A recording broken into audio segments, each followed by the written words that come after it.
The World Beyond the Headlines lecture series is a collaborative project of the University of Chicago Center for International Studies and the International House Global Voices program. Our nationally recognized programming is made possible with support from listeners like you.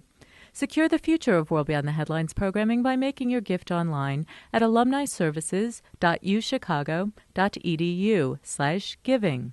Please specify World Beyond the Headlines as the area of giving. The World Beyond the Headlines lecture series is supported by the McCormick Foundation, the Norman Wade Harris Fund, and generous contributions from listeners like you. Tonight's speaker is Professor Juan Cole, the Richard P. Mitchell Collegiate Professor of History at the University of Michigan. I've known Juan for nearly 30 years, and having met him in Los Angeles when I was a freshman college student at Berkeley, and he was a graduate student at UCLA.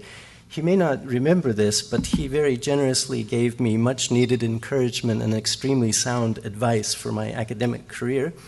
And I was already a starstruck admirer of his, having read an article by him entitled Problems of Chronology in Baha'u'llah's Tablet of Wisdom, Lohe Hikmat. It became clear as I became more and more familiar with his work that the breadth of his interests and expertise is truly astonishing. He has published translations of Persian poetry, theological disquisitions, such as the miracles and metaphors of Mirza Abul Fazl Golpaygani at Durar al-Bahiyya, of the Arabic writings of Khalil Gibran, including his novel Broken Wings, Al-Ajniha al-Mutakassira. He has continued to publish seminal studies of the Baha'i and Babi religions, such as his 1998 Columbia University Press book, Modernity and the Millennium, The Genesis of the Baha'i Faith in 19th Century Iran, and on Shi'ism, such as his 1988 University of California Press book, Roots of North Indian Shi'ism in Iran and Iraq, and his 2002 study, Sacred Space and Holy War, The Politics, Culture, and History of Shiite Islam. His works on colonialism and anti-colonialism, such as Colonialism and Revolution in the Middle East, Social and Cultural Origins of Egypt's Orabi Movement, and his Napoleon's Egypt, Invading the Middle East, which is a more recent Macmillan Palgrave publication from 2007. In addition to 16 books, he has published 3 or 4 scores of articles on topics just as varied as the above, including studies of gender, identity, and ethnicity in Safavid painting, printing and urban Islam in the Mediterranean world, the mysticism of Sheikh Ahmad al-Asai, Sheikh Rais, the Qajar official, Orientalism, and the decline of Grand Ayatollah Sistani's influence in post-invasion Iraq. Many may know Professor Cole from his blog Informed Comment, which was started, I believe, shortly after the invasion in 2003 of Iraq. And he has proved an extremely well-informed and consistently insightful commentator on the political and military scenes in the U.S. and in the Middle East. In fact, those of us who followed his blog would often be astounded at how quickly after a news story broke, Juan would have not only mentioned it on his blog, but dissected and analyzed and gone well beyond the news story, to the extent that some of us, at least I, began to worry if he ever slept or if his hands were going to fall off from typing so much. But they haven't, much to our joy. And I must say that my esteem for television programs such as PBS's NewsHour or ABC's Nightline and Charlie Rose never flags when I see that they have invited Juan Cole for his views and analysis, because I know how well and widely he is respected in the academic world. He will speak tonight on challenges for the new administration in Iraq and Afghanistan, and I will leave you with a piece of wisdom from the Shahnameh of Ferdowsi, an epic poem of the Iranian or Persian nation completed just about 1,000 years ago. In 2010 will be the 1,000-year anniversary of it. And this particular set of advice comes from the mouth of father kings passing on wisdom to their princely sons. In case you're not familiar with it, the Shahnameh chronicles the saga of the Iranian nation from the dawn of history to the fall of the Sasanian Empire and the conquering Arab armies in the 7th century. Its most heroic champion comes from Sistan, a region now in Afghanistan, so it's not without pertinence to tonight's topics. But when the Sasanian king Hormozd, son of Shapur, sat on the throne, he was blessed by a benediction and advised to move wisely and deliberately as follows. Zirah khirad hich gune matab, pashimani arad delat ra shatab. Never turn your head in the least from wisdom. Haste and ill consideration bring your heart regret. And Ferdowsi goes on to say, Mazand rai joz ba khirat mand mard. Take no counsel except with a wise man.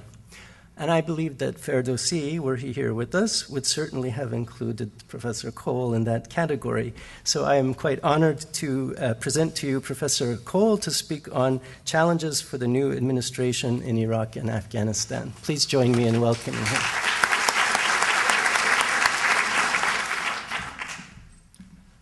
Well, thank you all for coming out this evening. It is a great pleasure and honor to visit Chicago and to address you. Now it's, of course, we're all looking for friends of Bear, so maybe we'll make some good contacts while we're here. Let me just see if this thing is working. Yes, it is. Good. So I want to talk tonight about what President-elect Obama has said he will do with regard to Iraq and Afghanistan. And then I want to talk a little bit about what I see as the challenges that he might face in accomplishing those stated goals. He has fairly consistently called for a relatively rapid withdrawal of U.S. troops from Iraq. Obama, of course, opposed the war when it happened. He was still in Springfield then, and so wasn't in a position to vote against it in Congress or in the Senate. But in the course of the campaign, he made it clear that Iraq is the bad war. And I think there is actually a moral overtone to this stance on Iraq. That is to say, one of the things he's saying is that the Iraq War was illegitimate. Of course, the United Nations Charter foresees only two reasons for going to war. One is if a country has been attacked, then of course it may immediately defend itself. But if it hasn't been attacked, launching a war is illegal in international law. And was made illegal in the aftermath of World War II because the Nazis had given war a bad name. The other way that a war could be launched legitimately is if the United Nations Security Council authorized it. So, for instance, you have a frankly genocidal regime, the world community decides it needs to be removed. That could happen. And there is, of course, a genocide convention that foresees such a thing. And the Bush administration attempted to make a case for both of those conditions. That is to say, they hinted around very heavily that Osama bin Laden and Saddam Hussein slept in the same bed every night, and that somehow September 11th derived from Iraq. Whereas this was not true. It is an outrageous lie. And all of the evidence that has emerged shows very clearly that Iraq was uninvolved, that there was no operational contact between Iraq and al-Qaeda. But the reason for making those allegations had been that then you could say, well, Iraq somehow was involved in an attack on the United States, and then a war against it would be legitimate. The other the sort of charge of genocide, that Saddam killed his own people with poison gas and so forth, was also invoked. But unfortunately for the Bush administration, the mechanism that the United Nations Charter envisages for launching a war in such instances and removing a criminal regime does require that the UN Security Council pass a resolution calling for the war, which it did not. and actually declined to do so. And so the Bush administration was in this awkward and I think untenable position of pursuing a war which it said it was pursuing based on United Nations Security Council resolutions condemning Iraq, but in the absence of a UNSC call for a war. This is sort of, what is it, upholding the Security Council against its will or something. So I think neither condition was met for the war, and I think what President-elect Obama meant when he called Iraq the wrong war was that it was illegitimate in the law. And of course, an international treaty like the UN Charter, which the United States has signed, becomes in some ways part of U.S. law. So it was illegal in U.S. law to launch this war. On the other hand, he contrasts Iraq with Afghanistan, which he sees as the good war, as the right war, legitimate. So, in fact, there was a NATO declaration of war on Afghanistan. It was the only time that Article 5 of the NATO Charter was invoked. Article 5 says that an attack on one NATO country is an attack on all. So it's an invoking of collective security. And ironically, although NATO had been formed to contain the Soviet Union, Article 5 never was invoked with regard to any communist country, and ultimately was invoked against the Taliban Emirate of Afghanistan. And there was also a UN Security Council resolution, the import of which was that if a state actively harbors terrorists who have committed a massive act of terrorism, then the UNSC really doesn't care what happens to that state. So it wasn't exactly a declaration of war, but it was an authorization, really, for the United States and NATO to take care of business. So there is a legal basis for the war in Afghanistan. And moreover, Obama says, well, we were attacked from Afghanistan. The Al-Qaeda was based there. The Taliban were in cahoots with the Al-Qaeda. And that was the threat to us. We weren't threatened by Iraq.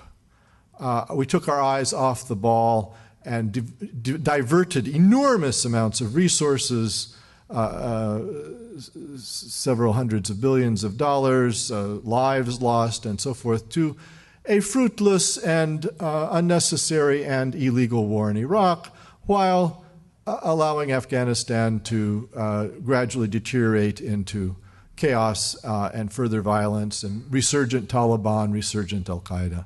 And so it is a morality play, in a way. It is a story of fecklessness. It's a story of lack of follow-through on the Bush administration's part, perhaps of greed overcoming one's best instinct. It's very much like the Aesop's fable about the dog with the piece of meat in its mouth who is over a bridge and sees the meat reflected larger in the water below and lets go of the meat he has in order to grab for the bigger illusory meat and loses both.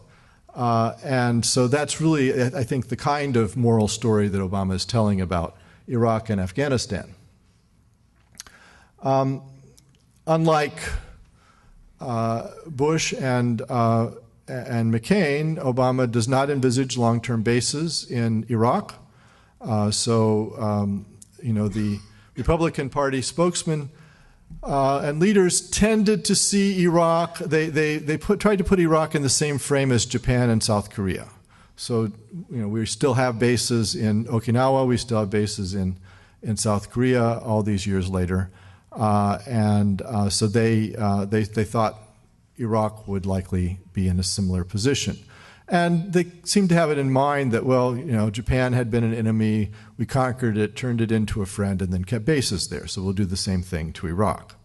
But of course, Obama opposes this idea of long-term bases, and I think quite rightly so. And I would say, this is me speaking and not Obama, because I don't think he really explains it, but I would say that Iraq is not actually very much like Japan, and even less like South Korea. That one of the ways that the U.S. was able to stay in Japan after the conquest was that the emperor decided to keep the U.S. around. He had enormous moral authority. Iraq has no equivalent of the emperor, but to the extent that he plays some kind of role in moral authority, it would be Grand Ayatollah Sistani, who was the equivalent. And Sistani, the spiritual leader of the majority Shiite community in Iraq, from the very beginning, from April of 2003, talked about the necessity ultimately of expelling the invaders. So that doesn't sound very much like what the emperor was saying in 1950. And then there was that little thing that the Japanese kept the Americans around, I think, largely because they were more afraid of the Soviets and the communist Chinese, especially after 1949. And so having an American security umbrella was desirable because they had powerful enemies that they were afraid of nearby with a different economic and ideological system, and with grudges against the Japanese. And Iraq is not like that either. There's nobody in the region that the Iraqis are afraid of. The majority of the Iraqis are afraid of. The Kurds and the Shiites are allied with Iran. And this is something that Washington speak has never been able to admit to itself. So in Washington politicians are always talking about the need to exclude Iranian influence from Iraq. And it's odd, because the United States invaded Iraq, overthrew a Sunni-dominated government, and presided over the installation in Baghdad of the Supreme Council for Islamic Revolution in Iraq, which was founded by Ayatollah Khomeini. I mean, even the name of the organization should give you a hint.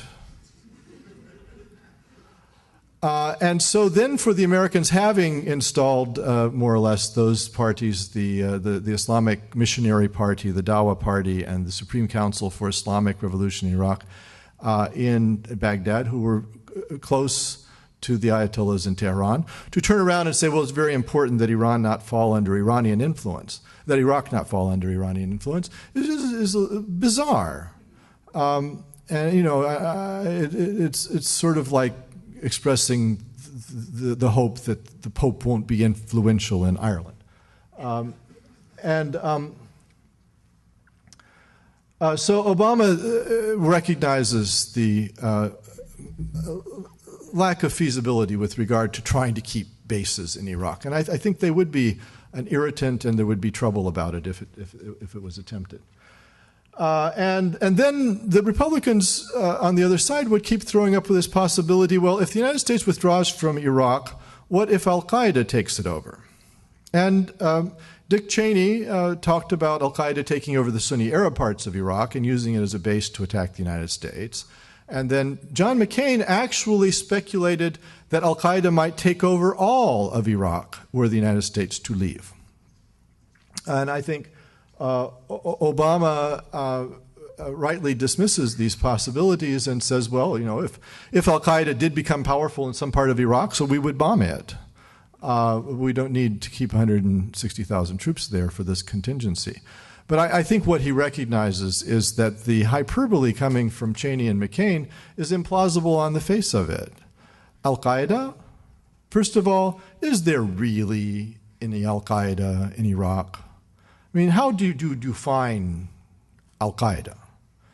I define it as a group of people that have given fealty to Osama bin Laden and been given missions to carry out by him. There are two kinds of missions, suicide missions and ones that you survive. So, of course, there are two kinds of al-Qaeda operatives, short-lived ones and long-lived ones. Well, are there really very many people in Iraq who have pledged fealty to Osama bin Laden and been given missions by him? How would they have found him? to be given the missions. So there was a group for a while that declared itself Al-Qaeda in Mesopotamia. But this shouldn't be taken very seriously. There was no command and control involvement. It would be like someone announcing, "I'm scary, be afraid of me." That's what it meant to be Al-Qaeda in Mesopotamia. And it was a Jordanian group, not a Saudi group, and so forth. So first of all, I question the diction of Al-Qaeda in Iraq, and I think it's a piece of propaganda. I don't think there's really anything like that. There's now a group that calls itself the Islamic State of Iraq, which they're radical fundamentalists who are vigilantes and commit guerrilla violence. But not every radical fundamentalist that is a vigilante and commits violence is ipso facto Al-Qaeda. And the idea that this group, the Islamic State of Iraq, if that's what Cheney and McCain are talking about, could take over Iraq is just bizarre. I'm sorry to keep using this word, but I have been traumatized by the last 8 years. It's like Alice through the looking glass. Iraq is a majority Shiite country with a majority Shiite army that increasingly is effective and has tanks and armored vehicles and guns. And it would allow the Islamic State of Iraq, this small Sunni Arab guerrilla movement hiding out in the wastelands of the around Fallujah and Haditha and so forth. They would allow them to take over Iraq. Why? And then the Kurds, who are another 20% of the population, largely secular-minded people. Jalal Talabani is a member of the Socialist International. I thought it was ironic that Bush and McCain and so forth keep running over and hugging Talabani and praising him as their ally, and he's a socialist. But in any case, they don't like the radical fundamentalists either. So it's not plausible that Al-Qaeda would take over Iraq. Now, it could be argued that, well, the Ba'ath Party was Sunni-dominated, and it took over Iraq. But actually, Amatzia Baram of Haifa University has shown that 50% of the Ba'ath mid-level and lower-level officials were Shiite. And the Ba'ath Party was a secular Arab nationalist party, which could bring in Shiites who might prefer to emphasize the Arab and national part of their identity rather than the religious part. But Al-Qaeda is not like that. I guarantee you, you can take it from me, I stand by it, there are no Shiite Al-Qaeda. Al-Qaeda is all about killing Shiites wherever you find them. And it has succeeded in killing a fair number. The Hazara were massacred in Afghanistan, who are Shiite, by the Taliban and Al-Qaeda. And there have been large numbers of Shiites assassinated in Pakistan by groups Al-Qaeda allied, at least. So Ayman al-Zawahiri is a radical Sunni. Osama bin Laden, it's not clear to me exactly what he is, because his family is originally from Yemen, so he might well be a Shafi'i. But whatever they are, they're very anti-Shiite. And so it's not plausible that, unlike the Ba'ath, Al-Qaeda couldn't get a recruitment pool of Iraqi Shia who would join in with them, unlike the Ba'ath. So this idea that McCain put forward that if the United States leaves Iraq, the Al-Qaeda will take it over and use it as a base to attack the United States. They often said again, as if Iraq had attacked the United States once, is not plausible. And so I think Obama is right about the base issue and about the ability of the United States to deal with whatever threat exists from radical fundamentalist Sunnis in Iraq by other means than a military occupation of the whole country.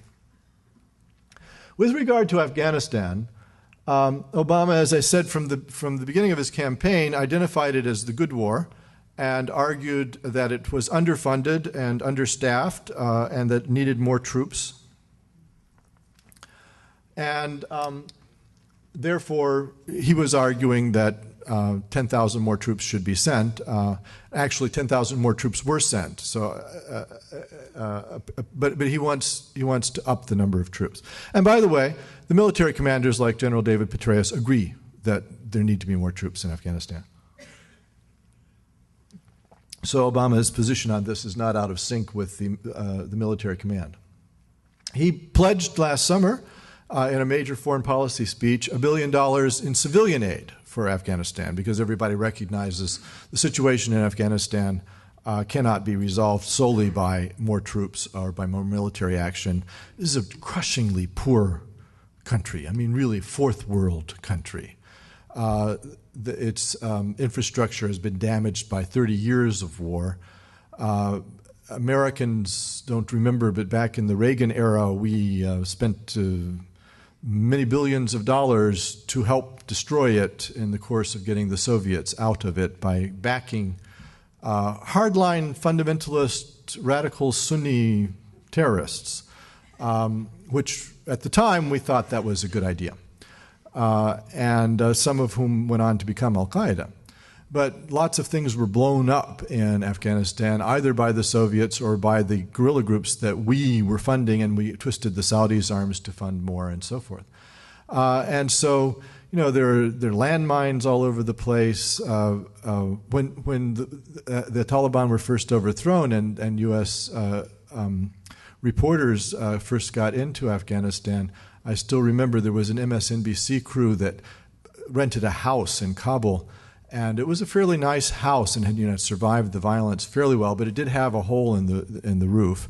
And there was this oddly shaped kitchen table, small table in the kitchen. And they would put dishes on it and so forth. And gradually they realized that it was an unexploded missile. His nose was sticking into the floor. And so then they sort of, it's a good metaphor for Afghanistan. There are all the country is full of that kind of thing. And there's a famous Iranian film, Kandahar, which shows the Afghans, kind of jumping around on one foot because of all the landmines have blown off people's feet.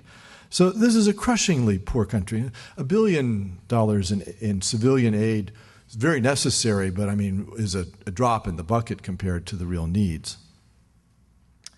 Obama also said, somewhat controversially, that he would authorize U.S. airstrikes on al-Qaeda positions inside Pakistan, because there is a narrow, rugged borderland between the kind of administratively controlled areas of Pakistan and those of Afghanistan, which is not under control. There could make a vague analogy to American Indian reservations, but these are rugged mountainous areas which are not really under any governmental authority on the ground, regardless of what is claimed. And so it is alleged that Arab fighters, volunteers, people that are called al-Qaeda have bases there.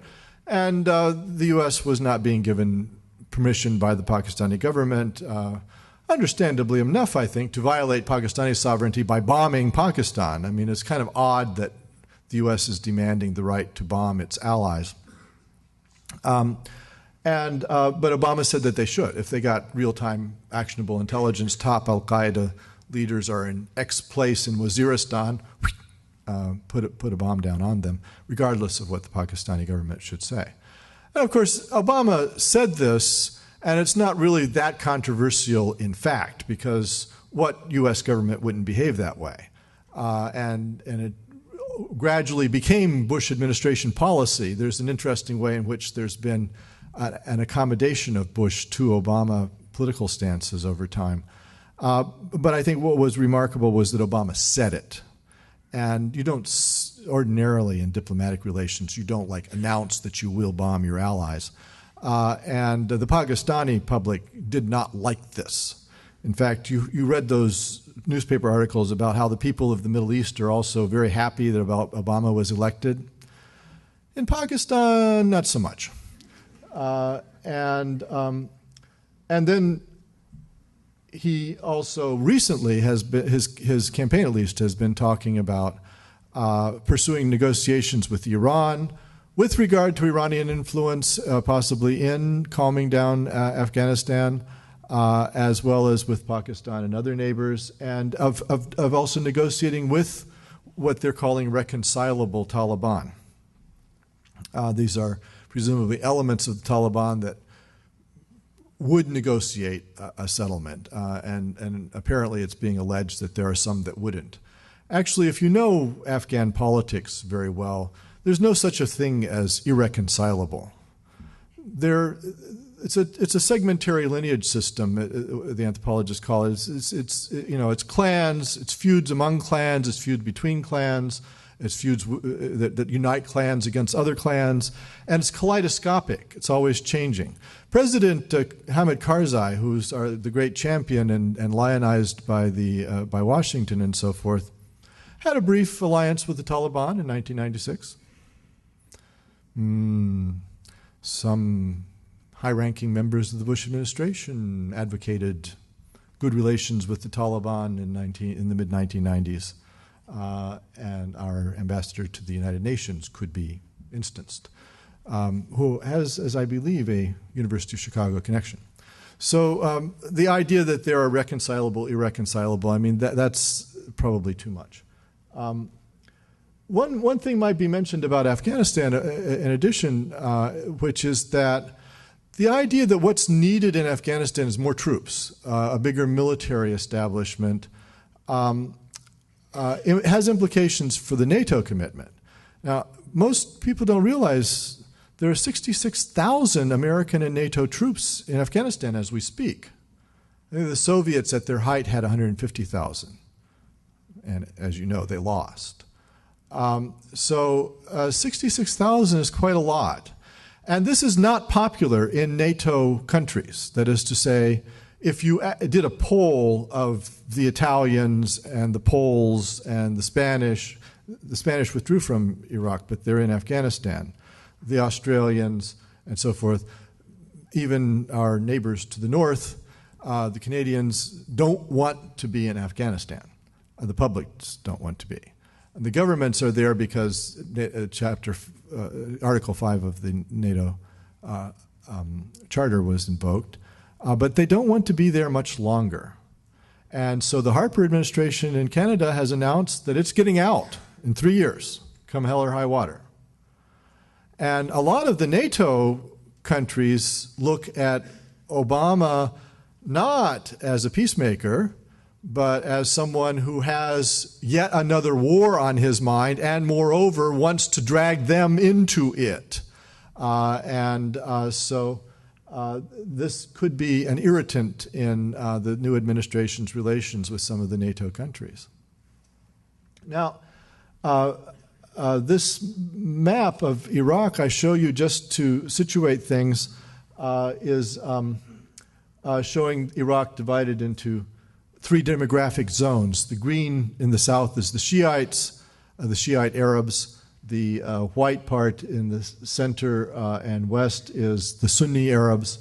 And in the north you have Kurds, and it's a mixed region, so you also have Arabs, Turkmen, Chaldean Christians, and so forth, and more things. You know, people think they know, if they know Shiite, Sunni, and Kurd, that encompasses Iraq, but there are lots of religious sects up there and small ethnicities that actually are locally quite important for politics. So this map, however, makes it look like it would be easy to divide the place up. And you know, Joe Biden, who may have a big influence on foreign policy, since he was the chair of the Senate Foreign Relations Committee, or co-chair of it when the Democrats were not in power in the past 30 years, he suggested, well, since the Sunnis and the Shiites and the Kurds aren't getting along very well, why not just have a soft partition, separate them? I know Senator Biden slightly. He was kind enough to call me to testify at one time before the committee, and I say it with no disrespect, but it wouldn't work, this partition thing. First of all, this map is schematic and wrong. So it doesn't show you the 300,000 Sunnis at Zubair down near Basra. It doesn't show you that Baghdad is mixed. It doesn't show you there are Shiites in Samarra. And indeed, about half the Turkmen up north in the Kurdish areas are Shiite. And there are Kurdish Shiites, the Failis and Khanaqain. So it's a mixed up place. The younger Iraqis are fairly hooked into world culture, and there are many families that are mixed. The mother is Shiite and the father is Sunni, or vice versa. So you know what the children call themselves: sushi. So the sushi are very alarmed at Biden's plan, because what would happen to them?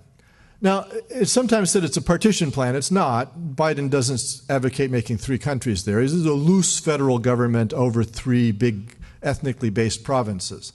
But, if you think around the world to the places that have had a loose government over ethnically based provinces, they are Nigeria, Lebanon, Yugoslavia, Pakistan. Do you see where I'm going with this?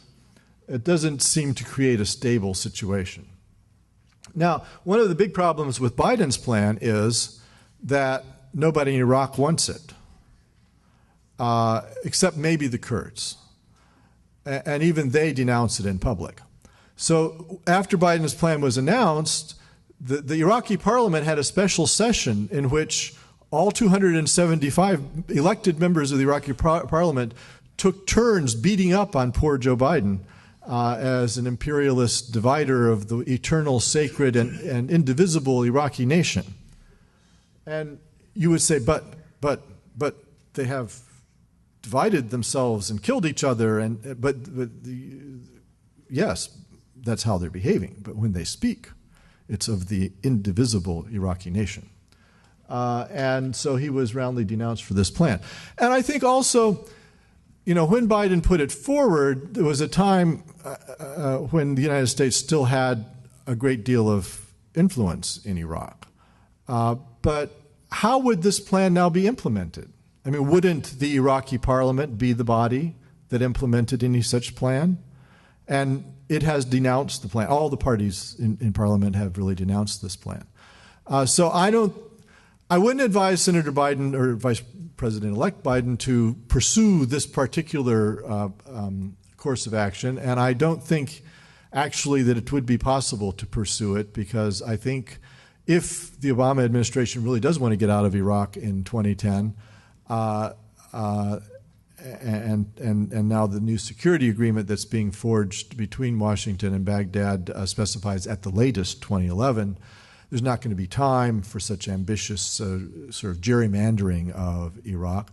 And events have frankly overtaken the plan, because one of the reasons for it would be to avoid massive ethnic cleansing of one or the other. But under the Americans' noses, and in part during the surge and before it, Baghdad has been ethnically cleansed of its Sunnis. It was probably about 50-50 Sunni Shiite in 2003. This is a capital of the country, 6 million, in a country of 27 million. So it's a big, important place. It's now 75-80% Shiite.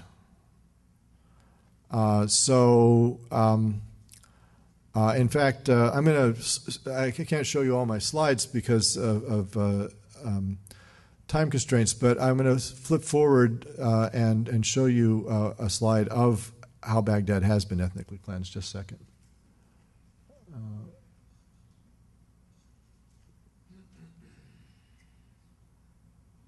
There. So this on your left is June 2006, which is already a time when many Sunnis had been ethnically cleansed. But you can see the yellow parts are Sadr City. Sadr City is compact, square-looking, but it's actually got half the population of the city in it. But you can see that the Shiites predominate in Sadr City, in Kadhimiya in the north. but that a lot of the city is mixed. The green parts are mixed, and then there are Sunni areas in the center of the city and so forth. By November of 2007, this is based on Pentagon statistics, you can see that the yellow has just washed over the entire city, and there are little enclaves of Sunnis in the far west, but otherwise it's a Shiite city now. And there was a team at UCLA that's recently done some imaging of ambient light at night from Iraqi cities, and they found that around December of 2006, the west part of Baghdad, the pink parts there in that map, went dark. And this didn't happen in the Shiite east of the city, and it didn't happen anyplace else in Iraq, in Mosul and Basra and other cities. But it went dark. And what does it mean? It means that those people don't live there anymore. So even though it's showing them pink, the population density is much less. And where are they? They're in the Iraqi north, or there are 1 million of them apparently in Syria. I would estimate about 200,000 in Jordan, 50,000 in Lebanon, 50,000 in Egypt, 40,000 in Sweden, 6,000 here. We haven't taken much responsibility for all this. So why would you, if you were going to partition Iraq in order to prevent this from happening, well, it already happened. The Shiites won the Battle of Baghdad. And this is another reason for which I think the idea of getting troops out of Iraq is now plausible, because since last spring, the Iraqi army has started functioning. It's gotten better equipped, better trained, better esprit de corps, seems to be following orders, and has taken cities like Basra and Amara in the south and made its authority stick there. The Prime Minister, Nouri al-Maliki, has gotten control of the army, apparently, and is deploying it fairly well. So you don't need American infantry in Iraq anymore, I would say. Or mostly you don't need it. And this is borne out by statistics, because do you know how many U.S. troops died in hostile action in Iraq in October? 0. So if they were being committed as infantry to hand-to-hand combat in these cities and so forth, they would obviously be being killed. They're not. So it means the Iraqi infantry is doing that work now. What the Iraqi military needs from the U.S. is close air support and logistical help. It needs help in moving supplies around and so forth. And that need probably will also decline in the coming years. So could Obama actually get U.S. troops out by 2010? I think a lot of them, but not probably all. And could the U.S. military be altogether out of Iraq by then? I think that's a little unlikely, just practically speaking. I think there's going to be points at which the Iraqi military gets into combat. There are still Sunni Arab guerrilla cells blowing things up in Baghdad, in Mosul. They are going to be in combat with them. They may need close air support, and they don't have an air force of their own as yet, and they won't have an effective air force very soon, because they're just now ordering the equipment, and it takes time to train on it and so forth. So I think the U.S. military, certainly the Iraqi military is going to want U.S. military support of that sort. But this could be done with a relatively small U.S. force in Iraq. You don't need 160,000 to accomplish these support goals. But more important, I think the only way you can get out of Iraq militarily is if there is more political compromise and reconciliation. So, there's been no leadership on Iraq from the White House. It has just floated along from one thing to another. Actually, all the time, the 6 years that Donald Rumsfeld was Secretary of Defense, he had a hands-off attitude towards these sorts of things. So from 2003, you had the looting.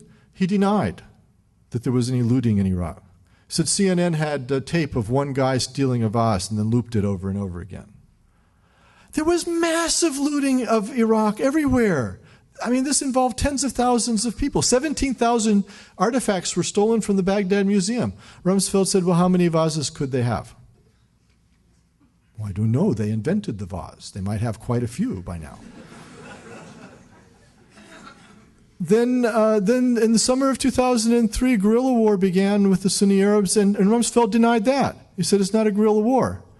So a CNN reporter read out to him the Pentagon definition of a guerrilla war, which seemed to fit what was going on, and Rumsfeld denied it. He said, no, it's not a guerrilla war. It's sort of, that scene in Star Wars where Obi-Wan Kenobi tells the Star Troopers, these are not the droids you're looking for. That's been the tenor of our government with regard to Iraq since 2003. Then there was no civil war when all those Sunnis were being ethnically cleansed from Baghdad. NBC said that it was going to start calling it a civil war at that point. And the Bush administration jumped up and down and said the press is against it, and how dare they call it a civil war. And they still have a grudge, in the White House against NBC for having called it a civil war in Iraq. So it wasn't about the reality on the ground or taking leadership or making things happen. It was about how would you phrase it? What euphemism could be found for it? So there's been no leadership. And I tell you, quite frankly, I have been told by U.S. Government officials who have been in Baghdad that they are very frustrated at the lack of leadership. The U.S. military is frustrated at the lack of leadership.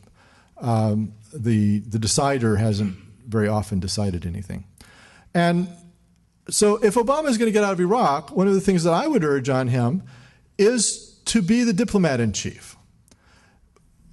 If you know that the Kurds and the Arabs may end up fighting over the northern oil city of Kirkuk, then why, as president, wouldn't you hold a meeting with the Kurdish leaders and the Arab leaders and come to a settlement on how this will be resolved? Why would you just let it stumble along until some tribesman kills another tribesman and the whole thing erupts into war, which is the kind of thing that happened in Baghdad? Why wouldn't you try to fix it beforehand? And if you think that the Sunnis and the Shiites might still fight more with each other, because the Americans created what were called awakening councils. These were Sunni guerrillas who went over to the American side and took an American paycheck. And now they're being pressed on the al-Maliki Shiite government that al-Maliki should pick up the cost of paying them and should integrate them into the Iraqi security forces, which al-Maliki, he thinks they're Baathists and al-Qaeda, and he doesn't want them in his army where they might plot to overthrow him or kill him.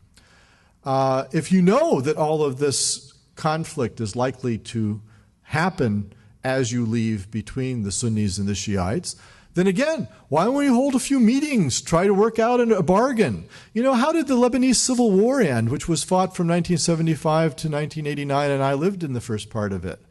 It didn't just end because the guerrilla groups took territory. It wasn't settled militarily. It was the Saudis brought everybody to this really, really nice convention center in Taif, which is kind of their Palm Springs, and didn't let them leave until they made a grand national bargain. And they did, and it worked. The militias in Beirut actually disarmed in the aftermath. Does it make Lebanon paradise? No, but it's not in a civil war. And the same kinds of grand bargains could be worked out if you had leadership in the White House among the Iraqi forces. With regard to Afghanistan, it's the same thing, and I think it's very positive that Obama is not only talking about putting more troops there, and I wouldn't actually suggest that more troops is a solution in Afghanistan. Did anyone of you ever see an Afghan interviewed on television, like a Pushtun tribesperson from the south of the country, who said, "Our big problem in life is we don't have more foreign troops in our villages"? I think there's some real danger of the U.S. Doing what the Soviets did, which was to deeply alienate people by a big troop presence. And there have been these aerial strikes on wedding parties, and 6 of them now, which have killed a lot of people. And there's a lot of resentment. But the positive things I see in Obama's plan for Afghanistan are more that he is talking about civilian aid, not enough, but that is certainly one of the things that needs to be done if this thing is to be resolved, because a lot of the problems there are not ideological. It's not that people like the Taliban. It's that they're crushingly poor, and there may be reasons for which they sign up to fight alongside them. So he has been talking about civilian aid, and then he's talking about negotiating, both with neighbors that the Bush administration wouldn't negotiate with, and with Taliban themselves. And figures like Gulbuddin Hikmatyar were allies of the United States in the 1980s. Personally, I don't like him. I wouldn't want him as an ally, but anyway, he was. And in fact, a fifth of all CIA money went to him and his group at that time. So the idea that he's completely irreconcilable to the United States is odd, because he used to be an ally, he could be again. And one of his main demands, and I heard him talking on Al Jazeera yesterday, is a drawdown of troops from Afghanistan. So he wants what the Iraqis are going to get. In the long and the short of it, to conclude, is that many of the talking points that President-elect Obama and his running mate Joe Biden put out during the campaign probably have been overtaken by events. When Obama started talking about a quick withdrawal from Iraq, that was controversial. People didn't know if the Iraqi military would be up to it in the aftermath and so forth, how all hell might break loose. Now you've got an elected Iraqi government demanding that the U.S. be out by 2011, and the Bush administration, which had always resisted such things, actually acquiescing in the demand. And you've got a vastly improved security situation in South Iraq because of the Iraqi army starting to work. And you've got a very unfortunately produced improvement of security in Baghdad, because the Shiites would have to drive for a while to find a Sunni to kill anymore, and so the daily death tolls have declined enormously. But in any case, there's much more security in the capital than there used to be. So, in a way, Obama's plan for Iraq has become more plausible over the 2 years that he's been campaigning. It's had nothing much to do with him. Maybe it was foresightful. Biden's plan of soft partition, I think, has become less and less plausible. And I think the Sunnis and the Shiites don't want a partition and would speak very strongly against it. And I think the Kurds realize that there's danger in them appearing to be too autonomous, that this will upset the Turks and also Baghdad and Iran and cause them a lot of trouble. So the Kurds are determined to be kind of the Taiwan of the Middle East. It's an independent country. It acts like an independent country. It has all the trappings of an independent country, but you don't say that it's an independent country because it would cause a war. And so, one of the problems with the Biden plan is that it might get too close to an open announcement of a truth that can't be spoken.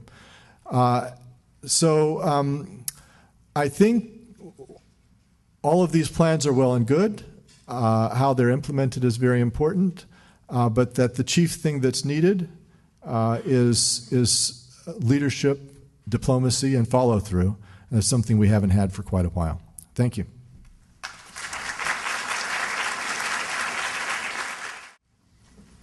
As regards the last comment you made regarding Kurdistan, not merely a case that we should pretend that Kurdistan as an independent governance, that we should just sort of overlook it.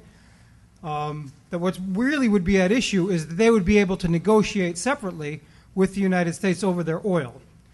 And you haven't determined a reason why the United States went through all the trouble that it went through to get so deeply into Iraq. So that the Biden plan becomes, if they don't give it up, it's really still pretty frightening. Because it's a projection of what America wants and how America is seeking to get it. And one way that it could get it, I speculate, of course, and you would know better, is to lop off Kurdistan and be able to deal with Kurdistan and allow America access to Kurdish oil as a prerequisite for a Kurdish state. I take your question. So far at least, what is now Kurdistan, the three provinces, Sulaymaniyah, Dohuk, and Erbil, don't have much petroleum. And to tell you the truth, if Kurdistan stays those three provinces, it's difficult to understand how it can be a viable state anyway. It doesn't really have, it's landlocked, it doesn't have any resources, it's mountainous, and so forth. The oil is in Kirkuk. But to tell you the truth, it's not that big a field anymore. It was an old field, and it's been drawn down. And so I think on a good day they can do 300,000 barrels a day. It's really nothing to write home about. And the Kurds would very much like to incorporate it into Kurdistan because although it's a small export, it's not. I mean, it would be enough to help them with their semi-autonomy. But they've already made an agreement with Iraq that they would get 17% of the Kirkuk field proceeds. So there's no way in which, if I take the tenor of your question, a soft partition of Iraq helps the United States if it's what it wants is access to development of Iraqi petroleum, because the fields to be developed, which are very rich and black and gooey, are in the south. They're in Amara and Kut. And in fact, if you were an oil major, you wouldn't want a soft partition of Iraq because you would want to be able to sign one contract with the Iraqi Ministry of Petroleum and have it be done. Whereas if it's divided, then you have to sign 3 if you're dealing in different parts of the country and so forth. So no, I can't. Biden's plan seems to me unconnected to petroleum policy. In fact, the soft partition was opposed by Jerry Bremer, the first U.S. Viceroy of Iraq, and he also opposed a secession of Kurdistan. So the Bush administration has been pretty firm about wanting Iraq to stay together as a unity, which is what actually would make sense if you were interested in developing Iraqi petroleum. So I don't see it that way. I think Biden was genuinely trying to put forward a plan that would reduce violence, and I think he just got overtaken by events. You haven't really said much about what you would see as the desirable outcome in Iraq, or to what end the diplomacy should be directed. So to invite you to elaborate on that, let me suggest as a straw man the idea of resurrecting the tradition of Iraq as really a very cosmopolitan country, that it was more the American invasion and Bremer's policies that created a lot of the sectarian division. But if the United States played a role in guaranteeing security through the elections of a new parliament and provided enough security with Iraqis so that the 2 million or more refugees could return, and many of them might actually return to Baghdad and undo some of that sectarian cleansing, and then see to election of a new parliament that actually would represent most of the people in Iraq. What would you think of that as a desirable outcome? To have like a stable, democratic, cosmopolitan Iraq. Yes. Well, a stable, democratic, cosmopolitan Iraq would be all very nice, but unfortunately it doesn't exist. Actually, Iraq is run by sectarian militias, ethno-sectarian militias. And the likelihood that it will cease to be run by ethno-sectarian militias anytime soon is low. The refugees are not going back. I was doing research in Amman this summer with Iraqi refugees in Jordan, and that was one of my research problems was, why don't they go back now the violence is much reduced? In summer of 2006, you could have 3,000 civilians killed a month, and these were the official statistics, which probably a vast undercount. And now it's 400 or 500 typically a month. So obviously in any one neighborhood it's much calmer, and so I thought, well, why don't they go back from Jordan? Because they haven't. I mean, the Iraqi press is full of these sort of hyped stories about people going back, but it's been a few tens of thousands that have gone back, and actually more have come out during the period that those few tens of thousands have gone in. So it's obviously not a good situation. And so I asked the ones in Amman, why don't you go back? What's going on? I had dinner with a woman architect who's quite prominent in Iraq, She's Shia, her husband is Sunni. And she says, we have no place to go back to. We used to live in a mixed neighborhood that's no longer mixed. So if we live in a Shiite neighborhood, the Shiite militia will kill my husband because he's Sunni. If we live in a Sunni neighborhood, then I will be killed. And people's terrains, people's neighborhoods have disappeared from them. They have a different social complexion now. For the Sunnis, the Mahdi army, the hardline Shiite militia, is sitting in their living rooms. And a fourth of the families in Jordan had children kidnapped. And whether they got them back or not, if they got them back, they had to spend their life savings to do it. As soon as they did, they got out of the country. And if they didn't get them back, then they got out of the country also. Large numbers of them have been threatened by name. If Muhammad Jawad shows his face in Karada again, he's a dead man. So, you'd have to be really confident that Prime Minister Nouri al-Maliki and General Ray Odierno had things in hand to go back to a place where you had been personally threatened by people that you knew still lived there and who said you would be dead if you came back. Yes, Mr. Cole. I was hoping that if you could address a little bit the feasibility of President-elect Barack Obama's statement that he would attack Al-Qaeda in the northwest, wherever in the provinces, or even if they got a beeper where Osama might be, he'd zero in. If you could talk about the feasibility of this in terms of strategy, of the long-term strategy of trying to rebalance the situation in Afghanistan, because obviously it seems to be a short-term tactical necessity because the Bush administration has been doing it. But it seems to me it's just going to end up having boots on the ground in Pakistan, which has been predicted by one of the Atlantic writers as long ago as 2 years ago. And so that seems to me to be not where we really want to go. Whether you could talk about the feasibility or the non-feasibility of that, and perhaps speak about possibilities of trying to disentangle the Taliban from its major source, which seems to be the ISI in Pakistan. I mean, that's a whole hornet's nest there, and through negotiation, if they're our ally, and we have hopefully a more favorable government now with the prime minister they have there now. If you could talk to that, and he wants to negotiate. So, because I don't think that's maybe he was talking up. He wanted to show that he's also willing to be strong to the American people. That was a promise of him or a statement as a candidate. But as a president, I would think that he would have to think twice before extending a war further. Thank you. Sure. Well, it's a good question, and it concerns the Pakistan side with regard to the Afghanistan situation. It's actually, it seems to me, there are a lot of misnomers in all this. And now any member of the Pushtun ethnicity who speak an Eastern Iranian language and are largely Sunni Muslims who live in northern Pakistan or southern Afghanistan, any of them that is a dissident against their government is now being labeled Taliban. And it's not accurate. The Taliban were seminary students who, most of them refugees from the Soviet invasion of Afghanistan, who were living in camps in Pakistan, and many of them orphans. Some of them were kind of like the West African child soldiers. And they were a distinct group. I mean, they had a sociological character, and they were backed by the Pakistani military, because it turned out that they were disciplined and they were honest. They didn't engage in graft. They didn't shake people down.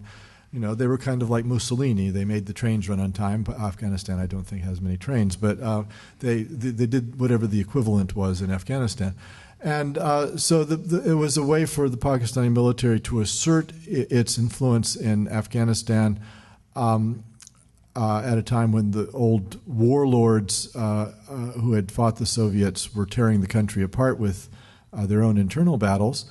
And also, Pakistan views Afghanistan as what it calls its strategic depth, that Pakistan is very isolated. It's a country created for South Asian Muslims, and it has Hindu India on one border and has had several wars with Hindu India over the disputed territory of Kashmir. It has Iran, which is a Shiite country, as another neighbor. So it kind of feels isolated, and it feels that Afghanistan should, if at all possible, be a friend. And unfortunately for Pakistan, the Northern Alliance, which the United States helped to take Kabul in 2001, 2002, is very pro-Indian. And so Pakistan is very unhappy about the situation in Afghanistan and feels it's lost its strategic depth. I don't understand the strategic depth business. If the problem is between India and Pakistan, you know, their eastern border is what's important. How can you have strategic depth behind you? I don't get it. I mean, if Indian tanks rolled towards Lahore, you know, it would do no good for Pakistan to have a friend in Afghanistan way over in the north. But that's the way the Pakistani High Command speaks. So likely there are cells in the inter-services intelligence in the Pakistan military that are encouraging Pushtun tribes people that we were calling Taliban to go over and hit things in Afghanistan and make life difficult for the Northern Alliance forces that now control the country. On the other hand, the Pakistani military, as we speak, has launched a massive military operation against the Pushtun Mamun tribe of Bajaur agency in that no man's land between Afghanistan and Pakistan, fighting the Pakistani Taliban, killing large numbers of them and displacing 300,000 people, some of them having taken refuge on the Afghanistan side. So it's very confusing that the Pakistani military really is fighting the Taliban and al-Qaeda in Bajaur, but then in South Waziristan recently they were accused of giving some help to Taliban that went over and blew things up in Afghanistan. So they seem to be playing both sides against the middle. When the Taliban are inconvenient to them, they hit them, and they hit them hard. When they're convenient to them, then they encourage them. And how the United States can affect all this, I'm not entirely sure. Certainly, the United States military can't subdue the tribal agencies of Pakistan. This is a place as big as Vermont, but rugged like our Southwest, like the Rocky Mountains. And with a population of 3.5 million spread very thinly over a wide area. They know that territory like the back of their hands, and we don't. So, you know, it's just an impossible task. And no imperial ruler has ever conquered that area and made it stick. The British never could, and the Pakistani government doesn't control it, and they're there. So this idea of boots on the ground in South Waziristan, I mean, it's a flight of fancy. It's impossible. And historically speaking, insurgencies very seldom have ended through military action. Mostly they're negotiated to a settlement. And so I would want to find out, what do people in Bajaur really want, and why are they really fighting with the government, and how could you make them happy, and if it didn't cost too much, settle them down. So I'm hoping that's what Obama will do instead of sending in predators, which the Bush administration, as I said, they took this leaf from the Obama book in a way, and they're already sending in predators, and it's causing trouble with us, with U.S.-Pakistani relations. Thank you, Dr. Cole. You drew an interesting parallel between the relative success of post-war negotiations in Lebanon and the potential for negotiations in an increasingly sectarian Kirkuk. My question is, now that the Kurds form a large plurality and that they've engaged in low-level civil conflict, but there really hasn't been a true test of strength between the disparate factions and organizations, what incentives do the Kurds have to sit down and negotiate? So the question is, if we wanted to settle this Kirkuk issue of the northern oil city of Kirkuk and the province around it, which is contested between the Kurds on the one hand and the Arabs and Turkmen on the other, that since there's been a vast migration, and the Kurds would say a re-immigration. They would say they were kicked out of Kirkuk by the Saddam government, and he brought a lot of Arabs in from the south, and that they're now reversing these demographic trends and bringing the Kurds back. I think new Kurds have also come. But certainly by now there is a majority of Kurds in the Kirkuk province. And were there actually to be a referendum, as was called for in the Constitution, the Kurds would win it. personally, I don't think that a referendum is the way to settle this problem because, it's a tyranny of the majority. And this is the whole problem with post-2003 Iraq, is they didn't have a James Madison. There was nobody who was sufficiently afraid of a tyranny of the majority. So the Iraqi Parliament is, at the moment at least, is a single-chamber parliament where you have up and down votes by majority rule. 60% of the country is Shiite. Who do you think wins every single vote? And will win it from now to eternity if things don't change. And how frustrated would you be if you were a Sunni Arab parliamentarian who couldn't ever win a vote because the Shiites would always overrule you? So this is a tyranny of the majority, and there's no the presidential council tries to be a countervailing force, but I don't think very effectively. And the same thing with Kirkuk then. If you just have a straight up and down referendum, then whoever manages to bring in most people wins the referendum. And then it turns into a war in the aftermath. I think Kirkuk could be settled in other ways. The question is, does it belong to Kurdistan or does it belong as a province of the rest of Iraq? And, you could imagine partitioning Kirkuk, the province. Take the parts of it that are close to Kirkuk, close to Kurdistan, and have big Kurdish populations, join them to Kurdistan, draw a line through the middle of Kirkuk city, and then, of course, the Kurds have already agreed to have the oil be shared, and they have a formula for how much they would get. So, I think you needn't do it that way. You could do it other ways. But the thing needs to be negotiated to a settlement. Just having a referendum and imposing a tyranny of the majority is not a good way to go forward. I'd like to ask this question bearing in mind that many of us here are future or current teachers and possibly future bureaucrats and other sorts of citizens. And I hope this isn't too sort of oblique to your purposes here speaking to us, but I think there's an optimism, I think not a misplaced optimism, that the current administration is not going to be informed by a kind of Islamophobia or delusions of a class of civilizations. Nonetheless, in the current moment of euphoria and hopefulness, that we might begin to forget the real interests and the real needs and motives of people of the Middle East and Muslims and people who I could otherwise group but who are not generally invisible in American political discourse, don't have much of a presence. And I was wondering if you could offer some advice as somebody who's had considerable experience as a public intellectual for how we can help to change that in our functions, our various functions as teachers and whatnot. Okay, thank you. Should this be the last question? Or? I think we had better. Okay. Yes, because we want to leave some. I'm being informed that this will be the last question. I'm going to sign some books afterwards. I'm sorry about that. So with regard to Islamophobia and the invisibility of certain people in the American political process and so forth, there's no trick to this.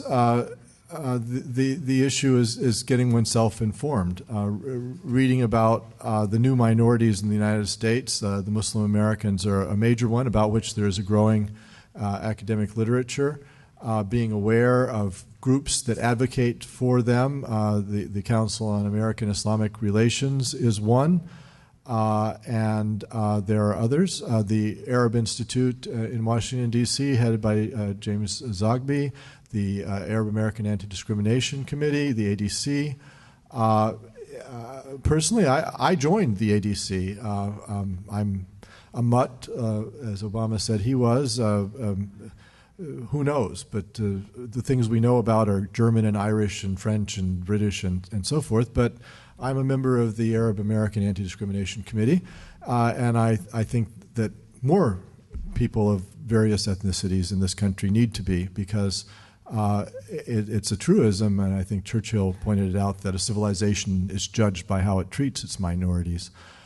So I think the likelihood is that the rhetoric of this campaign, which I was appalled at and found particularly on the Republican side to be frankly Islamophobic and racist toward Muslims and Arabs, and actually the Republican faithful in the end chose John McCain, who engaged the least of all of them in that rhetoric until he had a moral failure towards the end.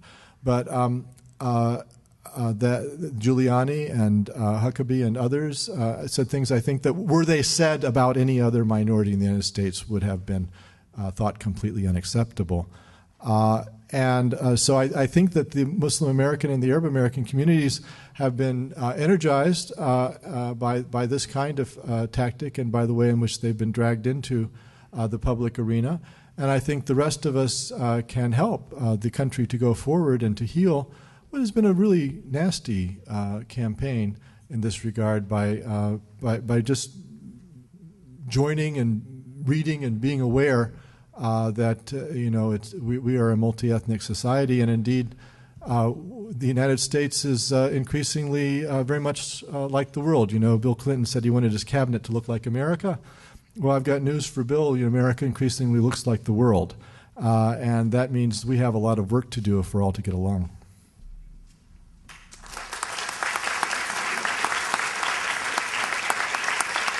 The World Beyond the Headlines lecture series is a collaborative project of the University of Chicago Center for International Studies and the International House Global Voices program.